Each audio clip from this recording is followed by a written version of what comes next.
When people prepare for disasters, they usually focus on the big four: food, water, shelter, and trauma care. You build a stockpile, pack a heavy-duty first aid kit, and figure you're ready for the worst. But if you look closely at the typical go bag, there is a glaring omission. There's virtually zero gear dedicated to the teeth. Emergency dental care remains the blind spot of the modern survivalist. That oversight is dangerous because extreme conditions actively destroy oral health. Between crushing stress, physical trauma, and relying on tough, carbohydrate-heavy emergency rations, your teeth take a severe beating when the grid goes down. This chart shows the mortality rate of acute dental infections. Today, thanks to antibiotics and modern dentistry, that number is effectively zero. But before these medical advances, the historical death rate for severe tooth infections sat between 50 and 90%. Without the safety net of modern infrastructure, a minor chip or a dull ache in your jaw functions as a biological time bomb, ticking toward a systemic collapse. The crisis almost always begins with a physical breach. You lose a filling or you crack a molar on a hard ration, and suddenly the tooth's highly vulnerable inner pulp is exposed directly to the outside environment. This diagram illustrates what happens next. Pathogens from the mouth enter through the cracked enamel and flood the soft pulp cavity. Because this inner chamber is isolated from your bloodstream, your immune system can't send white blood cells in to fight the invaders. The bacteria are completely unchecked, and they quickly multiply. With nowhere else to go, the expanding infection is forced down through the narrow root canals. The body tries to wall it off at the base of the tooth, creating a dense, highly pressurized pocket of pus right inside the jawbone. On the outside, this is the stage where you feel a severe, continuous throbbing.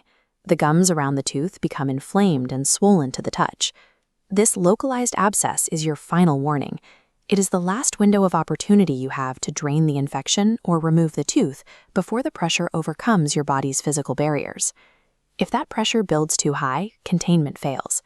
This animation shows the abscess pocket finally giving way as it ruptures outward and dumps a massive load of bacteria directly into the surrounding vascular network.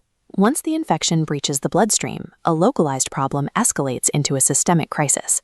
The immune system detects the flood of bacteria and launches a massive, unregulated inflammatory response. This condition, known as sepsis, causes a severe drop in blood pressure and widespread organ failure. Depending on where the bacteria travel, other extreme complications arise. If the infection spreads to soft tissues under the tongue and jaw, it triggers Ludwig's angina. This causes such rapid, massive swelling in the neck that it can physically strangulate your airway. Alternatively, the bacteria can travel upward, infiltrating the sinuses and the base of the skull. This leads to the formation of blood clots near the brain, driving up internal pressure and causing lethal brain swelling. The timeline for this is brutally short. Once a dental infection reaches this systemic phase, a seemingly healthy person can rapidly deteriorate and die within just a few days. Reversing a systemic infection requires a hospital, intensive care, and heavy intravenous antibiotics.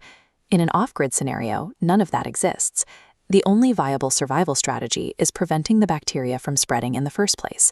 The absolute golden rule of grid-down survival dentistry is simple. The best emergency extraction is the one you prevent from ever happening. To do that, you have to maintain oral hygiene manually. This instructional image shows the process of scaling. This is the physical scraping away of hardened tartar, preventing the bacterial buildup that leads to deep gum infections. Look closely at the tool in this diagram. You need specialized, hooked instruments with sharp edges to safely navigate behind the teeth and clean out the hidden pockets of tartar located beneath the gum line. If a minor infection does take hold, you have to rely on improvised interventions. Clove oil acts as a powerful topical anesthetic to numb localized pain, while a paste made from crushed raw garlic can be applied directly to the site for its strong natural antibacterial properties. In extreme trauma situations where sterile supplies run out and a wound is bleeding profusely, field medics have used veterinary cyanoacrylate, superglue, applied directly to the gums to physically seal the tissue. These methods aren't pleasant, but mastering them is mandatory. Rigorous, low-tech daily maintenance is the absolute only reliable barrier keeping a minor injury from escalating into a fatal condition. Which brings us to the final resort, pulling the tooth. Movies have popularized a dangerous myth, that you can grab rusty hardware pliers and yank a bad tooth out of your head. This animation shows exactly why that is a terrible idea. Standard flat grip pliers apply the wrong pressure, crushing and shattering the brittle enamel crown. This leaves jagged, infected root splinters permanently embedded deep inside the jawbone, guaranteeing a massive infection. Performing a safe extraction absolutely requires specific medical instruments. You need specialized dental elevators to sever the ligaments holding the tooth in place, and anatomically shaped forceps to grip and remove the entire root structure intact. While a safe extraction is a truly vital skill, survival in a post-collapse world rests on the unglamorous combination of a basic dental tape and aggressive daily hygiene.